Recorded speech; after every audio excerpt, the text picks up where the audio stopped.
Can you clap? Let's go. And 5, 6, 7, let's step. And 1, 2, 3, 4. As a directorate, actually we are very happy, especially for the book. Pendo's Power has been put in a way that it is so simple, very easy to understand, and it is in a language that is generally acceptable to the extent that even as a parent or a caregiver or a guardian, when you are sharing the same with the children, you are not ashamed. You don't feel guilt the way it has been the norm. So we are generally happy because we know that some of the issues that have been very tricky, even for children officers to initiate a discussion with the children, are now going to be addressed in a much simpler and easier way. And also to parents, if they go through the book, it is actually very clear and straight to the point. And in this, it will help the parents to be able to pass the information to the children in terms of sex education, which is something that is looked at like a taboo, especially for the Kenyan community and the African community as a whole. Well, my name is Lydia Matioli. I am the author of Pendo's Power and the current Programs and Partnership Director at Freely in Hope. My role is basically to design and implement programs that exemplify best practices in ending sexual violence in our communities. So today we are launching Pendo's Power, and Pendo's Power is a book about a 6-year-old girl from Kibera, Pendo.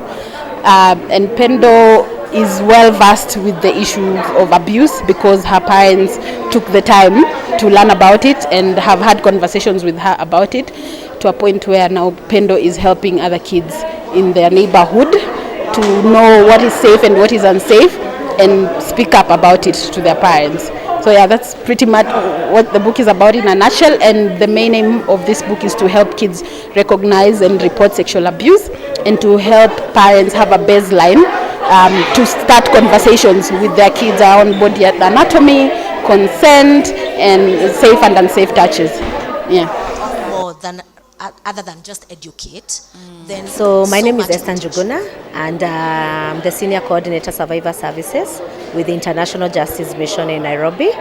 And I'm very excited about this resource coming into the child protection space because the cycle for sexual violence just starts with awareness and sensitization.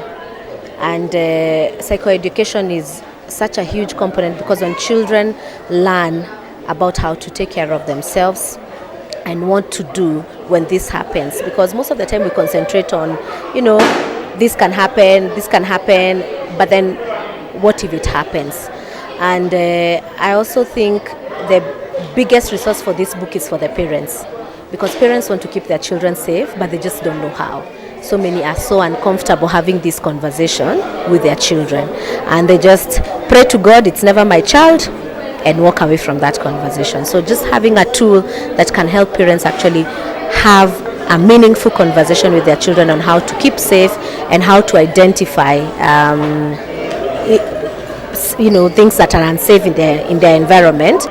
Actually, what we can do is that because as a directorate, we are the people that have been tasked to implement. So in terms of creating awareness and also assisting the education sector to be able to reach out to the children or to the students and pupils in schools, we have a committee whereby we are going to meet our stakeholders and be able also to share with them the same book, what it contains, so that they can go through it and also try to see if it is more palatable to the children and even to the teachers themselves. The vision is to have a series because there's so many angles to approach this conversation, and for Pendo's Power we used Pendo and her friends, and I feel like there are many more avenues that we can explore with these characters in addressing all of these vulnerabilities that kids are exposed to. Actually, out of 5, we have at least one who is reporting on having been sexually abused.